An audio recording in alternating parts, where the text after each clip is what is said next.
Okay, from FDI pouring into the country, we also take a look at India's exports that also reached a record of 778 billion US dollars.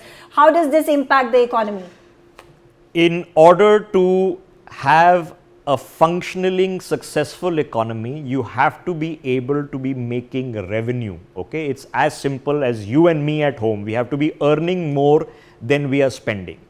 The government of India, which is the Union of India, the exchequer of India, the country of India, its people, and the GDP of India also need to make a revenue. So now revenue can be made from sheer economic activity. That's what a GDP is. What's the economic activity happening in the country? How many people are digging a hole and pulling out coal, and how much of the coal is going to a power plant, which is producing electricity, which is then furnishing your steel mills, which are then producing the steel which you're using in a house. This is the GDP of a country. Okay, soft services like what we do in the media, soft services.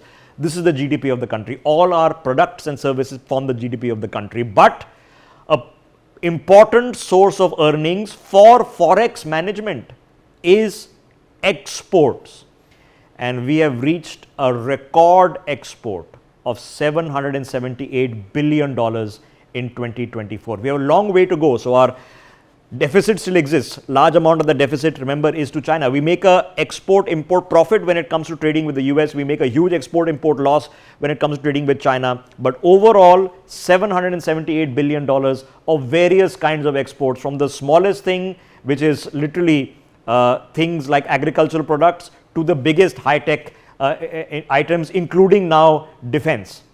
Okay, Jaijit, you tell me, when it comes to India's exports, so which are these manufacturing, manufacturing and services that are being provided, that are sent across, and also which are these FDIs that are coming into our country?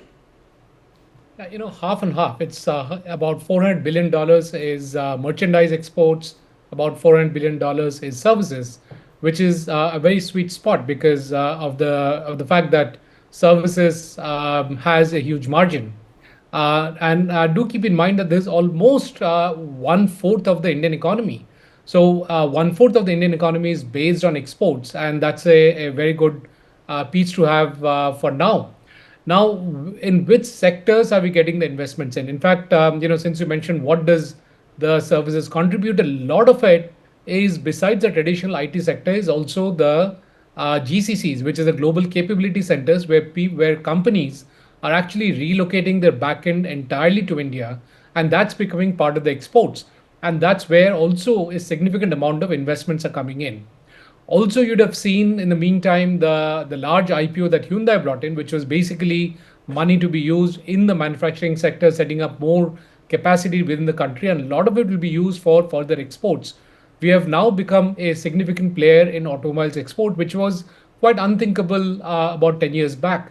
So it's a very broad-based growth that's happening. If you look at manufacturing, traditionally it was engineering that we were focusing on. Now we see a lot of chemicals being exported. Our chemical industry is growing quite significantly.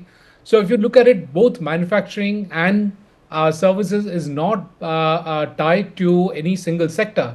For example, as the diamond polishing and cutting industry went down this year because of many factors, our overall exports grew because we are broad-based. We are dependent on not just one industry. We are not a single industry player. We are spread over multiple industries, and that gives a lot of faith into India, which starts playing a virtuous cycle, because more investment starts coming in because we are broad-based, and because we are broad-based, it leads to further growth and therefore further investments.